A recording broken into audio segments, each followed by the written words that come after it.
que la oposición no es un interlocutor con Estados Unidos, sino que Estados Unidos es un actor que tiene la oposición para negociar en esa mesa. Bueno, mira, porque tampoco tiene respaldo en la calle. No estamos en una época de protestas, que las protestas pudieran ser una carta también de negociación, ¿no? Sí. A ver, la oposición sigue siendo un actor muy importante, pero no porque tiene algo específico, concreto, porque las sanciones, que son lo que se negocia, las tiene Estados Unidos. Los recursos congelados en el exterior los tiene Estados Unidos. La legitimación o reconocimiento internacional la tiene en la práctica Estados Unidos. Cualquier acción en el Fondo Monetario Internacional, donde Venezuela tiene casi $5.000 millones en derechos especiales de giro que le corresponden y que no va a poder utilizar, o la posibilidad de acceder cerca de $8.000 millones en un crédito que no necesita ajuste estructural, porque son créditos de emergencia que le resolvería un montón de problemas operativos tanto al gobierno como al país. Todo eso está en manos básicamente de los Estados Unidos. Ahora, ¿qué pasa? ¿Por qué la oposición sigue siendo importante? Si ella no tiene, digo importante en la negociación, internamente por supuesto que es fundamental, pero ¿qué es básicamente lo que hace que sea relevante incluso para los Estados Unidos? Porque al final de cuentas es la contraparte local. O sea, Estados Unidos es un player, es un actor fundamental en el juego porque tiene las cosas en su mano, pero las tiene básicamente porque teóricamente está ayudando a la recuperación del proceso democrático, porque está de alguna manera apoyando a su aliado en Venezuela, que es la oposición. Entonces, si tú justificas tu acción internacional en función del apoyo a la fuerza interna, tú no puedes simplemente abandonar esa fuerza interna y no pararle pelota. Claro, pero habría que revisar qué validez tiene ese actor político en la práctica. El 21 de noviembre habla de un mapa donde ese sector solamente no es la oposición. El 22 de octubre habla de otro mapa donde quienes están sentados en la mesa no son precisamente quienes tienen el respaldo de la gente en la calle. Bueno, lo que pasa es que la negociación ha sido un proceso también flexible. De hecho, yo sí te podría decir que si bien María Corina Machado no fue un actor en los procesos de negociación, no formaba parte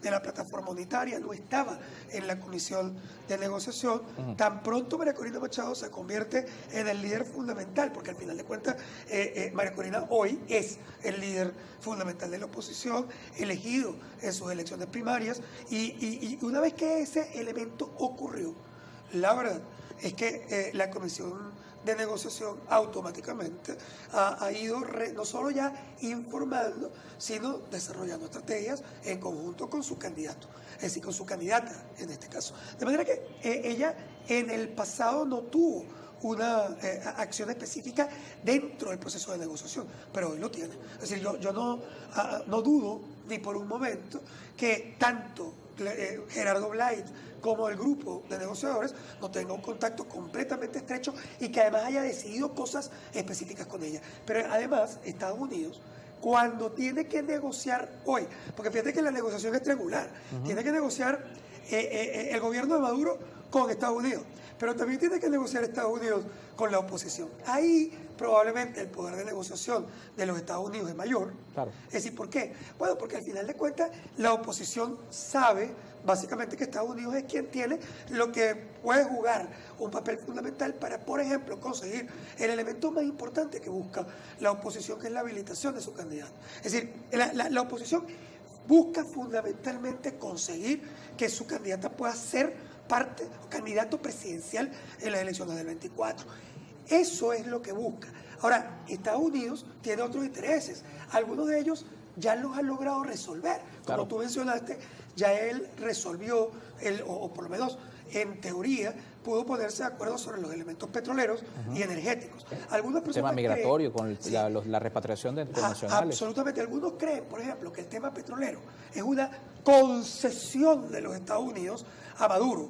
Es una concesión que permite que Maduro resuelva los problemas de Maduro.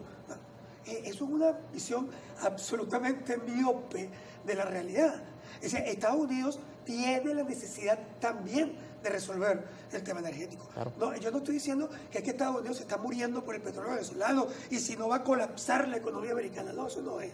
Pero sí estoy hablando de que en el nuevo mapa geopolítico, Resulta que Estados Unidos está enfrentando una situación muy distinta a la situación cuando él aplica las sanciones petroleras. Primero, tú tienes un problema de Rusia con Ucrania que sacó del mercado a un país que producía nada más y nada menos que 10 veces más petróleo que Venezuela y que tenía en el mercado internacional 7,5 millones de barriles diarios y lo sacó del juego, con lo cual generas un hueco que tiene que ser llenado.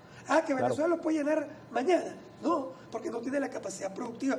Oye, pero si lo puede llenar en 3 años, bueno, no los 7,5 millones, pero bueno, un grupo pero por lo menos recuperar esos 3 millones que fue el techo de la industria. Lo segundo es que China juega. Es decir, no, Estados Unidos solo le importa la recuperación de la democracia. Oye, le importa, yo no estoy diciendo que no. Estados Unidos sin duda tiene un interés muy importante en el tema democrático venezolano, pero él también está mirando que ha pasado un montón de años desde que él aplicó las sanciones y que él no ha resuelto ese tema, ni está en vísperas de resolverlo. Entonces, ¿qué hace? Si yo tengo que pensar cómo activar cosas distintas, claro. Y dentro de las cosas distintas es eliminar aquellas cosas que no tenían sentido. Las sanciones lo que hicieron fue empeorar la situación petrolera internacional, hacer más vulnerable a los Estados Unidos frente a China, que se ha aliado nada más y nada menos que con Rusia, con Irán, con Arabia Saudita, con los Emiratos Árabes, que forman parte del BRICS. Y hoy es uno de los principales aliados comerciales de la región china. Entonces, tú lo que tienes que estar pensando, olvídate, porque uno piensa como venezolano que uno es como el ombligo del mundo. No, en Washington tienen que estar pensando en cómo resuelven el problema de... En Washington tiene que pensar muchas cosas, tiene que pensar en energía, tiene que pensar en la estabilidad del mercado energético occidental, tienen que pensar cómo paran a su adversario más importante que es China, tienen que pensar qué pasa con el conflicto en Israel y Palestina. O sea, eso están pensando en Washington también, pero además tienes el tema migratorio, y el tema migratorio es un tema fundamental para los Estados Unidos. Y el tema venezolano dentro de la migración. Y no ha mencionado Luis Vicente León que en 2024 hay elecciones en Estados Unidos, claro, que también es otra cosa en que pensar. Esa es la mejor noticia para la oposición.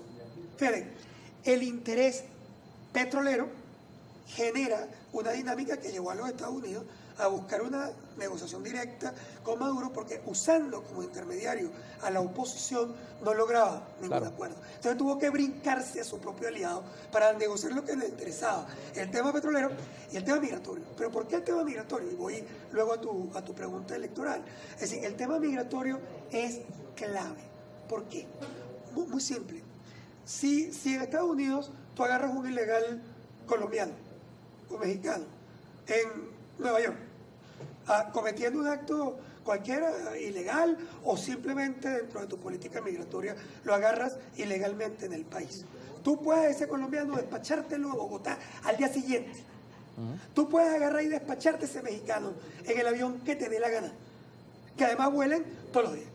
¿Qué pasa cuando tú agarras un venezolano en los Estados Unidos, ilegal, que haya cometido un acto ilegal o que esté fuera del marco migratorio? ¿Qué haces? Se lo devuelvo a Venezuela. No es tan simple. Primero que todo, tú no tienes relaciones consulares con Venezuela. Por lo tanto, no puedes negociar la deportación. Segundo, básicamente no hay vuelos directos, con lo cual tendrías que hacer un elemento intermediario. Pero tercero, que es lo más importante de todo, tú has dicho que en Venezuela esa gente corre peligro. O sea, si ellos han dicho que la gente corre peligro, al final de cuentas, ellos tampoco se pueden devolver a ese migrante a Venezuela corriendo peligro. Por lo tanto, ellos están presos de un acuerdo migratorio que hicieron y fueron exitosos. Claro. Ahora, dentro también eso nos lleva a la paradoja que estábamos mencionando al principio, que por lo menos en el caso que nos corresponde en el tema político nacional, hoy parece que esos actores que en el pasado no formaron parte de esa negociación, que cuestionaron las negociaciones, hoy son los que más dependen de ellas. Absolutamente. A ver, siempre han dependido. Lo que pasa es que no se daban cuenta que es una cosa distinta. O sea, pensaron que ellos podían básicamente sacar a Maduro sin un proceso de negociación. Probaste creyendo que tú tenías la fuerza para provocar ese cambio solo con sanciones, aislamiento, castigos, ilegitimación, discursitos en todas partes del mundo, visitas a París, visitas a Washington, visitas a Bogotá o a Madrid. Eso era desconocer completamente la realidad interna del país. Hoy yo creo que la evolución, los trancazos también han hecho entender que tú no vas a poder resolver este problema si tú no negocias. Y eso significa si no entregas y consigues cosas. Y además, en un nivel que probablemente no será el nivel teórico que tú quieres. O sea, cuando tú hablas de una elección democrática, transparente y competitiva para Venezuela, yo te digo que eso es algo que nosotros vamos a poder luchar, negociar y conseguir en el tiempo.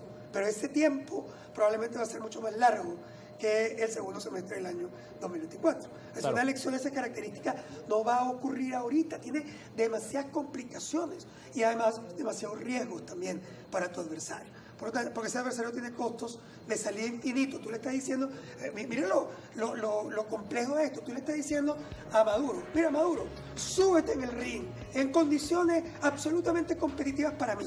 Es decir, que yo puedo participar, que me habilitas, que en la observación internacional, que mis panas pueden ver el proceso, que el árbitro es más decente. O sea, eso es lo que yo llamo competitivo. Pero ¿y el otro? Es decir, ¿qué es lo que está mirando Maduro en esa misma elección? Maduro en esa misma elección está mirando que tú le estás diciendo que él entregue todo eso, pero tú tienes 15 millones de dólares ofrecidos por su cabeza y si no, entonces lo metes preso a él, a su familia y a toda la élite que está a su alrededor. Pero además, tú no le das los recursos que están congelados en el exterior para que él gobierne. O sea que él no puede utilizar la plata de Venezuela en el exterior para poder resolver el problema eléctrico en Maracaibo. Claro. O sea, hasta que no vayamos a la elección. Bueno, ¿qué te va a decir él? Olvídate de si es bueno o malo, si es legítimo o ilegítimo. Ese no es el análisis aquí. Estamos hablando de un proceso de negociación. Claro. Y en el proceso de negociación, donde las partes se sientan en igualdad de condiciones para competir. Yo no te puedo decir que tú me dejes a mí participar competitivamente si resulta que tú o la contraparte, aunque sea el malo de la partida, tú entras en el ring y ya perdiste. Bueno, ¿quién se va a subir? Tú te subes. Claro. Yo no me subo. Nos toca hacer una pausa. Luis Vicente León en ese análisis da por hecho, da por sentado que la otra parte quiere negociar, pero los antecedentes nos hablan de negociaciones. Aquí en Venezuela estamos hablando de negociaciones desde hace años. Entonces, ¿a dónde nos lleva realmente?